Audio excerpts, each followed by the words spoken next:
இந்த மாதிரி மதுரை மாவட்டம் அலங்காநல்லூர் பக்கத்தில் கல்லணை கிராமம். நம்ம வந்து தொழில்னு பார்த்தா நமக்கு வந்து காவல்துறையில் வந்து 13 வருஷமாக வேலை பார்க்குறேன். நம்ம வீட்டில் எப்போயுமே சின்ன பிள்ளைலேருந்து இந்த நாயை வந்து இருந்துக்கிட்டே இருக்கும். நம்ம அப்பா காலத்துலேருந்து அவரை பார்த்தா நமக்கு வந்து ஒரு இன்ட்ரெஸ்ட் வந்துச்சு. நாங்கள் சின்ன பிள்ளையா இருக்கும்போதே அவர் நாயை கொண்டு வந்து நம்ம அப்படியே அந்த பார்த்து அதுக்கு மேலே வந்து ஒரு அளவில்லாத ஒரு பிரியமாய் நமக்கு ஏற்பட்டுருச்சு. நம்ம எவ்வளோ தான் டியூட்டிக்கு போய்ட்டு நைட்டில் வந்தாலும் அந்த நாயில் பார்க்காம வந்து நம்ம தூங்க மாட்டோம். எந்நேரம் வந்தாலும் அது சாப்பாடை வச்சுட்டு அடுத்த வேலையை. இவர் வந்து நம்ம மாப்பிள்ளை, நம்ம கூட இருப்பாப்புல. இவர் வந்து நம்மகிட்ட இருக்க நாய் இவர்கிட்ட போய் இப்போ இவர்கிட்டையும் நாய் வச்சுருக்காப்புல. நமக்கு ஃபுல் சப்போர்ட்டுமே மாப்பிள்ளை, தம்பி. நான் டியூட்டிக்கு போயிட்டாலும் கூட இவங்க வந்து கரெக்டான டயத்தில் மாப்பிள்ளை நாயை பார்த்தீங்கன்னா கரெக்டாக அந்த கடைப்பிடிக்க நாயை ஒரு ஹாஸ்பிட்டலுக்கு போகணுன்னா கரெக்டாக கொண்டு போய் நாயில் பார்த்து நமக்கு வந்து எப்போயுமே பக்கபலமாக இருப்பாங்க. நம்ம பூரி வந்து விளாத்திக்கிறோம்ண்ணே, தூத்துக்குடி மாவட்டம் விளாத்திக்கிறோம். அப்பா இன்ன வரைக்கும் அங்கே தான் இருக்காங்க. அவங்கள வச்சு தான் நமக்கு நாய் வளர்க்குற ஒரு ஆர்வமே வந்துச்சு. சின்ன பிள்ளைலேருந்து அவர் நாய் எடுத்துகிட்டு வருவாங்க. இதனால் வீட்டில் பயங்கர சண்டையெல்லாம் நடந்திருக்கு. இது எல்லாத்தையும் சகிச்சு தான் இந்த நாய் மேலே ஒரு பிரியத்தில் எவ்வளோ கஷ்டமாக இருந்தாலும் இதில் பார்த்துக்கிட்டே 4 பொழுதையும் கடத்திக்கிட்டே இருக்கேன். 20 வருஷத்துக்கு முன்னாடி வச்சுக்கோங்க, ஊரில் யார்ட்டுமே நாய் கிடைக்காது. யாராவது ஒரு ஆள் முக்கியமாக தான் நாய் வச்சுருப்பாங்க. தெற்கேருந்து தான் இங்கே நாய் வரும். இங்கே வந்து நாய்களுக்கு பூர்வீங்க இல்லை. தெற்கேருந்து தூத்துக்குடி மாவட்டம், திருநெல்வேலி மாவட்டம், கமுதி, இங்கிட்டிருந்து நாயை கொண்டு வருவாங்க. அப்போ வந்து பழக்க வழக்கத்தில் நாய் கொடுத்துட்டு இருந்தாங்க. இப்போ அது ஃபுல்லாக வியாபாரம் ஆயிடுச்சு, காசு வேறு மாதிரி ஆயிடுச்சு. அப்போ யார்ட்டையும் நாய் அந்த சைடுலேருந்து யாரும் வாங்க மாட்டாங்க. அவங்களுக்கு போக மிச்ச நாய்களை தான் ஒதுக்கி அவங்க வீட்டில் போட்டிருப்பாங்க. பழக்க வழக்கத்தில் ரொம்ப அவங்கள்ட்ட விரும்பி கேட்டோம்னா 1 வருஷம் 2 வருஷம் நம்மளை வெயிட் பண்ண வச்சு அதுக்கப்புறம் அவர் நல்லா வளர்ப்பாரா வளர்க்க மாட்டாரான்னு தெரிஞ்சுக்கிட்டு தான் நமக்கு நாயை கொடுப்பாங்க. இன்றைக்கி நாயின்றது எல்லா இடத்துலையும் கிடைக்கிது. காசு கொடுத்தா நாயின்ற மாதிரி எல்லா இடத்துலையும் கிடைக்கிது. ஆனால் நமக்கு இது மேலே ஒரு பிரியம் இருக்குண்ணே. நாய்களில் வந்து ஒழுக்கம் இருந்தால் போதும், உயரம் இருக்கணும்னு அவசியமே கிடையாது. 26 இன்ச்சு இருந்தாலும் கன்னி நாய் தான், 24 இன்ச்சு இருந்தாலும் கன்னி நாய் தான். 28 இன்ச்சில் வச்சாலும் நாய் குட்டி போடும். 30 இன்ச்சு, 31 இன்ச்சு, 33 இன்ச்சுன்னு போனாலும் குட்டி போடும். அவங்கவுங்க வச்சுருக்க இனவெளியில் பொறுத்து தான் நாய் குட்டையாக இருக்குன்றதுக்காக அது வந்து நாய் இல்லைன்னு ஆயிடாது. அதுலேருந்து உருவாகிறதே 1-2 குட்டிகள் இந்த மாதிரி பிறக்கும். தப்பி தவறி பிறக்கும் போது அதை உண்டு பண்ணி வச்சுக்கிடுவாங்க. ஒருத்தவங்க தெரிஞ்சவங்க குட்டியிலே கணிச்சு எடுத்துருவாங்க. ஒரு 10 நாள் குட்டியிலே கரெக்டாக எடுத்துருவாங்க. இது வந்து நல்லா ஒசரமாக வரும்னு அப்படித்தான் உருவாக்குறாங்க நாயை. மிச்சப்படி எல்லாம் போடுற 10 குட்டி போட்டுச்சுன்னா 10 குட்டியுமே டாப்பா வந்துடாது. அதில் 3 குட்டியோ 4 குட்டியோ தான் டாப்பா கிடைக்கும். வளர்ப்பு முறைன்றது கரெக்டாக இருக்கணும். ஒரு குட்டிகளை இப்போ எடுத்துகிட்டு போனாங்கன்னா 5 தடவைலேருந்து 6 தடவை ஒரு நாளைக்கு சாப்பாடு வைக்கணும். அதை பார்த்துக்கணும். ஒரு குழந்தைகளை பார்த்துக்கிற மாதிரி தான். ஒரு வயசு வரைக்கும் நாயை என்ன வளர்க்குறாங்களோ அதுதான் வளர்ச்சி. கரெக்டாக வளர்க்கணும். ஆனால் வாங்குகிற மக்கள்கிட்ட வந்து வாங்குறப்ப இருக்கிற ஆர்வம் வளர்க்குறப்ப இருக்க மாட்டேங்குது. 3 மாதத்துலேயே கால் பெண்டு, கை பெண்டு, அதாகிடுச்சுனே, இதாகிடுச்சுனே, பார்வாயிடுச்சுனே, இதாகிடுச்சு. அந்த டேட்டு கரெக்டாக பார்த்து ஊசி போடணும், வைக்கணும். 45 நாளில் ஊசி போடணும், வைக்கணும். அதெல்லாம் யாரும் பண்ண மாட்டாங்க, கரெக்டாக ஃபாலோ பண்ண மாட்டாங்க. அப்புறம் பார்வை வந்துருச்சு, அது வந்துருச்சு, இது வந்துருச்சுன்னுவாங்க. கால் பெண்டாயிடுச்சுன்னுவாங்க. பால் வந்து நல்லா ஊற்றணும். எந்த அளவுக்கு செலவு பண்ணுறோமோ ஒரு வருஷத்துக்கு அந்த அளவுக்கு ரிசல்ட் கிடைக்கும் கண்டிப்பாக. சிக்கனு, பால், முட்டை எல்லாமே அதுக்கு செலவு பண்ணணும். ஒரு நாளைக்கு 100 ரூபாலேருந்து 120 ரூபா அந்த பெரிய நாய் வளர்க்குறதுக்கு செலவாகுது. செலவு பண்ணால் தான் பொருள் கொண்டு வர முடியும். சும்மா எடுத்துகிட்டு போனோம், நாங்கள் கஞ்சியை ஊற்றணும், அதை ஊற்றணும், இதை ஊற்றணும்னா வளராது. சாப்பாடு செலவு பண்ணால் தான் வளரும், வளர்க்க முடியும். எல்லா செலவுமே இருக்குது அதில். ஒரு மனுஷனை பார்க்குற மாதிரி தான் ஒரு நாளைக்கு. ஒரு ஆளை பார்க்குறோன்னா ஒரு வீட்டில் வைக்கிற பிள்ளை மாதிரி தான் அதுகளுக்கு எல்லாமே பார்க்கணும். அதுக்கு என்ன ஆச்சு, காய்ச்சி அடிக்குதா, தலை அடிக்குதா, மண்டை அடிக்குதான்னு போயாமல் பார்த்துக்கிட்டே இருக்கும். எல்லாமே பார்த்தா தான் நாய் வளர்க்க முடியும். ஆனால் வந்து ஈஸியாக கேட்குறவங்க வந்து குட்டி கேட்குறவங்க பழக்க வழக்கத்திலே கேட்குறாங்க, ஃப்ரீயாக கொடு, என்ன நாய் வச்சிருக்கீங்களா கொடுங்க. அதுக்கு வந்து எவ்வளோ செலவு பண்ணுறோம், என்ன செலவு பண்ணுறோன்னு யாருக்கும் தெரியாது. அதுகளுக்கு மனுஷனை மாதிரி மாத்திரை இருக்குது, எல்லாமே இருக்குது. டெய்லி போடுறது ப்ரோட்டீன் மாத்திரை எல்லாமே இருக்குது. அதெல்லாம் பார்த்தா தான் நாய்க்கு வந்து பார்க்குறக்கு அழகாக இருக்கும். நமக்கு விரும்பி தான் வளர்க்குறக்காக தான் வளர்க்குறோம். இனவழியன்னு பார்த்துக்கிட்டிங்கன்னா இப்போ நம்மகிட்ட கிடக்கிற நாய் வந்து அங்கே மாமா மூலியமாக ஒருத்தவங்க பழக்கத்தில் கொடுத்ததா. இப்போ அதை வச்சு நம்ம இவ்வளோ நாய்களை உருவாக்கியிருக்கோம். அப்போ வந்து அது நம்ம இனவழி நாய் மாதிரி ஆயிடுது. அதிலேருந்து இப்போ எத்தனை உருப்படி இருக்குது. இங்கேயே கிட்டத்தட்ட அலாண்டர் ஒன்றியத்திலே நாய்க்கு வந்து 20 குட்டி 200 குட்டிகிட்ட போட்டிருக்கோம். நம்ம ஆண் நாய்க்கு மிதி வச்சு 200 குட்டி போட்டிருக்கோம். அது கூட அப்போ நம்ம இனவழி மாதிரி தானே ஆயிடுது. அடுத்து அவங்க சொல்கிறது இந்த மாதிரி போலீஸ்காரங்கிட்ட வச்சேன், அவங்க ஆண் நாய்க்கு தான் வச்சோம், நல்ல குட்டி உருவாகிருக்கு அப்படின்னு ஒரு பேர் தான். நம்ம இனவழின்னு ஆகுறது அதுதான். மிச்சப்படி பாரம்பரியமாக வளர்க்குறோம். அது பாரம்பரியமாக வளர்த்த நாயிலேருந்து ஒரு நாயிலேருந்து இவ்வளவு உருவாக்கியிருக்கோம். நம்மகிட்ட அப்போ ஆரம்பத்துலேருந்து ஒரே ஒரு ஆண் நாய் தான். ஆண் நாயோட வாரிசு தான் அது எல்லாமே. நமக்கு வந்து இந்த இருக்கு பாருங்கள் வெள்ளை, இது பேஜ் வந்து நம்மளோட நாய் எல்லா குட்டிகளுக்குமே விழுகும். அது விழுந்துச்சுனாவே நம்மளே எடுத்து வளர்த்துருவோம். மேக்ஸிமம் நம்ம நாய்களில் தாட்டு வைக்கிறதுக்காக இருந்தாலும் சரி, வெளியில் மிதி வைக்கிறதா இருந்தாலும் அந்த மாதிரி குட்டி கிடந்தால் எடுத்துகிட்டு வந்துடுவோம். நம்மளுக்கே எடுத்துகிட்டு வந்து வளர்ப்போம், வளர்த்து காமிப்போம். ஏன்னா நம்ம இந்த பேஜ் வந்து நம்மளோட அடையாளம் மாதிரி. இப்போ எல்லா நம்மகிட்ட இருக்கிற குட்டியை நாய் எல்லாத்துக்குமே இருக்கும் பாருங்கள். வெள்ளையில் நெஞ்சில் பூராமே வெள்ளை விழுந்துருக்கும். வேறு இப்போ நாயை வெளியே போய் நமக்கு நாயை உள்ள நம்மகிட்ட அதிகமாகிடுச்சின்னு மிதி வைக்கிறதுக்கு தூத்துக்குடி பக்கத்தில் பொன்னப்பான்னு இருக்காங்க. அவங்ககிட்ட போய் மிதி வச்சுட்டு வந்தோம். மிதி வச்சுட்டு ஆண் நாயை அப்பா வந்து நம்மகிட்ட கொடுத்துருக்காப்புல, அன்பளிப்பு மாதிரி தான் பழக்கத்தில் கொடுத்துருக்காரு. நாளை பின்ன நம்மளோட இது வேணும் அப்படின்றக்காக அவர் கொடுத்து விட்ருக்காரு நமக்கு. இந்த பின்னாடி கிடக்கு அந்த பிள்ளை நாய் 31 இன்ச்சு ஒரு உயரம், அவர்கிட்ட இருந்து எடுத்து வந்திருக்கோம். நாய் பிள்ளை 2 நாய் வேறு சேர்த்துருக்கு அவர்கிட்ட. 2 நாய் சினையாக இருக்குது, இப்போ 40 நாள் சினையாக இருக்குது 2 நாய். கன்னி நாய் வந்து இப்போ கன்னி நாய் தான் குட்டி போடும்னு எல்லா பேரும் நினைக்கிறாங்க. அதெல்லாம் வந்து பெரிய தப்பான செயல். இதோட தகப்பையெல்லாம் வந்து பறிக்கல தான் இருக்கும். தகப்பை இந்த நாய்களுக்கு எல்லாத்துக்குமே தகப்பை வந்து பறிக்குதானே. இதோட நாங்கள் எடுத்த நாய் வந்து ஆண் நாய் வந்து எங்கள் நாய் பெரிய நாய் வந்து பறிக்குதான். பறிக்கிலேருந்து தான் இத்தனை நிறமே உருவாக்கியிருக்கோம். ஆனால் வந்து இப்போ பேசுகிறது வெளியே வந்து பேசுகிறது கன்னிக்கு சேர்த்தா கன்னி தான் பிறக்கும் அப்படிலாம் கிடையாது. அதோட தாத்தையும் பாட்டையும் இன வழியில் தான் நாயை பிறக்குது குட்டியை. நம்ம ஆராய்ச்சி பார்த்துட்டோம். இப்போ ஒரு 6-7 வருஷம் இருக்கோமா அந்த ஃபீல்டில் எல்லாமே பார்த்துட்டோம். 6 மாதத்துக்கு ஒரு குட்டி ஓடுது. இப்போ நம்ம வீட்டிலே 4-5 பேஜ் குட்டி எடுத்துட்டேன். எடுக்கும்போது நமக்கு தெரிஞ்சிருது, ஆமாம் இது தகப்பை இதோட சேர்த்தோம்னா அதோட தங்கச்சியில் சேர்த்தோம்னா அது தகப்பை மாதிரி ஒரே மாதிரி இனவழியில் தான் விழுகுது. ஆனால் வேறு நாய்களை சேர்க்கும் போது அதுகளோட இனவழி சேர்ந்து பிறக்குது. அப்போ வந்து நாய்க்கு சுத்தமாக ஒழுக்கமாக கிடைக்குது குட்டியை கிடைக்கும் போது. நம்ம நாய்களை சேர்க்கும் போது வெள்ளை மரம்னு பிறக்கத்தான் செய்யும். ஆனால் வெள்ளை மரம் இருக்கிறத ஏன் மக்கள் விரும்ப மாட்டாங்கன்னு தெரில. அதுவும் நாய் தான், செம்மரனாலும் நாய் தான். நாய்களில் வந்து ஒழுக்கம் உயரம் இருக்குன்ற பார்க்கவே கூடாது. நாய் சுத்தமாக இருக்கான்னு மட்டும்தான் பார்க்கணும். கன்னி நாயா அதில் ஏகப்பட்ட கலப்படம் வேறு வந்துருச்சு. இப்போ உடப்பு நாயெல்லாம் வச்சு விற்கிறாங்க எல்லாமே செய்கிறாங்க. அதெல்லாம் கிடையாது. நம்ம நாய்களை வந்து ஆண் நாய் நம்ம வீட்டிலே தான் இருக்குது இன்னமும். அதுக்கு 7-8 வயசு ஆயிடுச்சு. அதுலேருந்து உருவாக்குனா தான் நம்மகிட்ட இருக்குது எல்லா நாயுமே. இலங்கை வரைக்கும் குட்டி கொடுத்துருக்கோம். இலங்கைக்கு அப்புறம் அந்தமான்கிட்ட நம்ம போன இடம்லாம் ஒருத்தர் நண்பர் குட்டி கேட்டு நம்மளை அனுப்புனாப்புல. அந்தமான்லாம் கொடுக்குற சோர்ஸ் இல்லைன்னே சொல்லி அப்புறம் அமெரிக்காவில் நம்ம ஆளுங்க இருக்காங்க தெரிஞ்சவங்க, அவங்க குட்டி கேட்குறாங்க. ஆனால் இங்கேருந்து கொண்டு போகிறதுக்கான எல்லா பாசிபிளும் அவங்க பார்த்துக்கிட்டாங்கன்னா கொடுத்து விட்ருவேன். சொந்தக்காரங்கன்றனால கொடுத்து விடுவேன். அவங்க வந்து விரும்புவாங்க பார்க்குறப்ப. அவங்க அங்கே போய் செட்டில் ஆகிட்டாங்க. இருக்கிறது எல்லாமே அங்கேயே செட்டில் ஆகிட்டாங்க. குழந்தை குட்டின்னு அங்கேயே செட்டில் ஆகும். நம்ம நாயை வேணும்னு சொல்லி வளர்க்குறதுக்கு ரொம்ப பிரியப்படுறாங்க. ஆர்மி வரைக்கும் நம்ம நாயை மோப்ப சக்தி ஓரளவுக்கு நல்லாவே இருக்கும். மோப்ப சக்தி இதுக்கு நல்லாவே இருக்கும். வேட்டை குணமும் இதுக்கு வந்து இயற்கையிலே வந்து இதில் உள்ளது தான். ஆர்மி வரைக்கும் நம்ம நாய் வந்து நம்ம போயிருக்கிறது வந்து நமக்கு பெருமை தான். தமிழ்நாட்டுக்கு வந்து அது பெருமை தான். அது சவுத் சைடு போயிருக்கிறது நமக்கு ரொம்ப பெருமை. கரம்ப பிள்ளைன்னுவாங்க, மயிலை, கன்னி, செங்கன்னி, பால் கன்னி, செவலை, ரத்த செவலை, கருமறை, ஏகப்பட்ட வெரைட்டி இருக்குது நாய்களில். ஆனால் செம்மர நாய்கள் தான் முந்தி இருந்த நாய்களில் வேட்டையில் வேகம் அதிகமாக இருக்கும். ஆனால் அது இன்றைக்கி உள்ள யாருக்கும் தெரியாது. அழகுக்கு வளர்க்குற மாதிரி சூழ்நிலை அமைஞ்சிக்கிருச்சு. வேட்டை எல்லாமே தடை பண்ணவும் நாய் அது ஒரு மாதிரி வியாபாரமாக போயிடுச்சு. அதை கொண்டு வந்துட்டாங்க, அவ்வளோதான். ஆனால் ஒரே நாய் வந்து மடிகாதில் இருக்க நாய் இப்போ மேட்டிங் பண்ணோம்னா மடிகாதையும் பிறக்குன்னு சொல்ல முடியாது. பறவை காதும் பிறக்கும், ஒரு காது மடிகாது, ஒரு காது நெறிகாதாக பிறக்கும், 2 காது நெறிகாதாக பிறக்கும். அதெல்லாம் சொல்லவே முடியாதுன்னு. இந்த நாயில் போட்டால் இந்த நாய் இது கிடைக்கின்றது யாராலையும் கணிக்கவே முடியாது. ஒவ்வொரு தடவையும் குட்டி ஒவ்வொரு மாதிரி பிறக்கும். ஆனால் அதில் நம்ம கணிச்சு எடுத்து வளர்க்குறது தான் நம்மகிட்ட இருக்க நாயெல்லாம் பார்த்தீங்கன்னா இப்போ காது எல்லாமே ஒரே மாதிரி தான் இருக்கும். அந்த மாதிரி நாயில் தான் வளர்க்குறோம். இப்போ இதுக்கு பிறந்த குட்டியில் ஒரு குட்டி வளர்க்குறோம். அது ஒரு காது நெறிகாது மடிகாது மாதிரி வருது. அதை வந்து இயற்கை, அதை யாராலும் ஒன்றும் பண்ண முடியாது. ஆனால் கேட்குறவங்க ஒரே மாதிரி இந்த மாதிரி நாய் கிடைக்குமான்னு கேட்குற ஆர்வம் வளர்க்குறப்ப யார்ட்டையுமே இருக்கிறது கிடையாது. மார்க்கெட்டில் வந்து செம்மரை இந்த மாதிரி மர நாய்கள் குட்டியை பிறந்துச்சுன்னா வந்து யாரும் விரும்ப மாட்டுறாங்க. இந்த மாதிரி கன்னியாக இருக்கணும், ஒரே கலராக வளர்க்கணும், வீட்டுக்கு வந்தால் பயப்படுற அளவுக்கு இருக்கணும், நாய் நம்ம வீட்டில் கட்டி போட்டு வளர்க்கணும்னு ஆசைப்பட்றாங்க. வளர்க்கும் போது அந்த செலவு பண்ணி வளர்க்குறாங்கன்னா இந்த மாதிரி நிறத்தை விரும்புகிறாங்க. அந்த நிறக்கு மார்க்கெட் ஆகிப்போச்சு.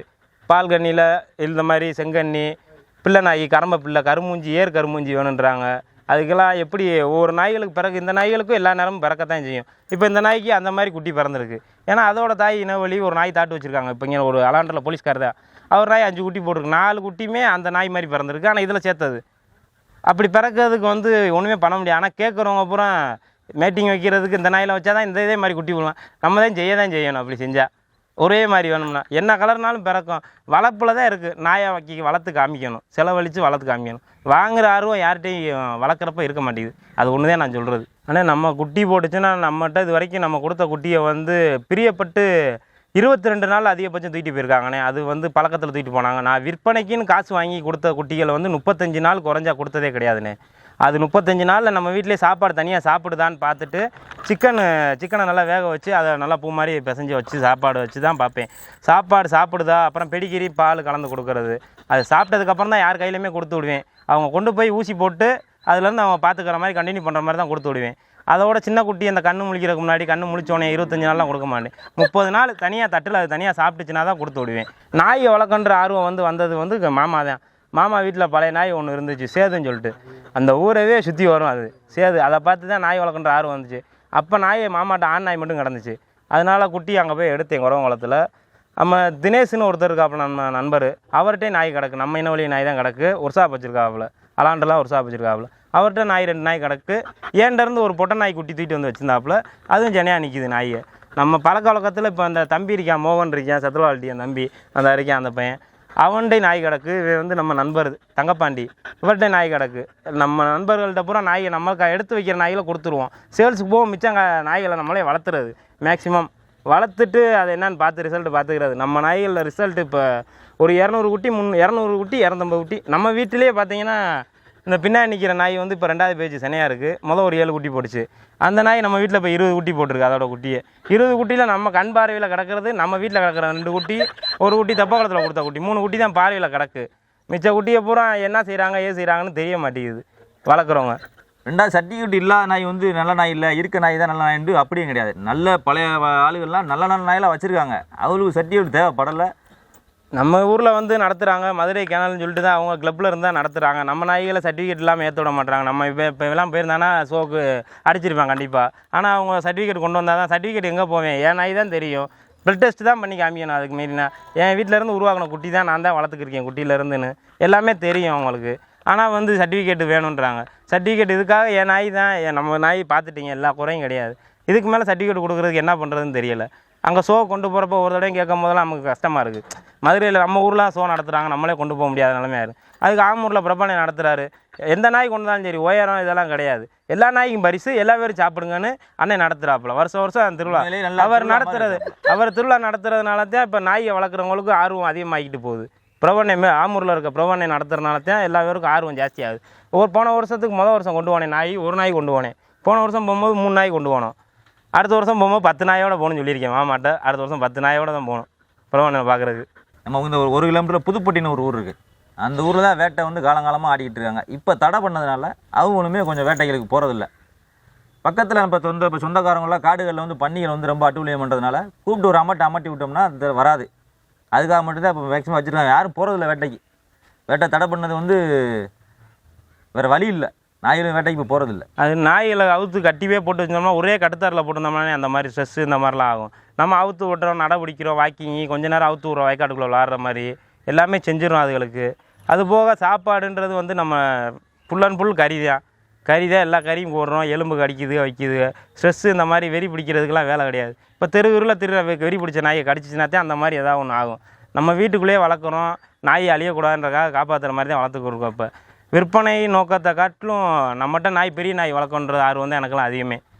விற்பனை நோக்கத்தை காட்டிலும் பெரிய நாயை நம்மகிட்ட இருக்கணும் எப்போயும். ஒரு சிங்கம் கூட இருக்கிற மாதிரி தான், கூட இருக்கிற மாதிரி தான், அதனால தான் வளர்த்துக்கிட்டு இருக்குது நாய்களை. இதில் பிடிச்சி பார்க்குறது நம்ம பிள்ளைகளை கூட பார்க்க முடியாது. காலைல நான் எந்திரிச்சிருவேன் 5 மணிக்கெல்லாம் அலாரம் அடிச்சிருவாங்க டம்மன்னு. ஒரு வார்த்தையை அவுத்து பிடிச்சி வச்சு திருப்பி நான் நேரத்தில் லோடு இறக்க போய் லோடு மேன் வேலை தான் பார்க்குறேன். இதுகளுக்கு சாப்பாடு போடுறேன்னா லோடு மேன் வேலை தான் பார்க்குறேன்.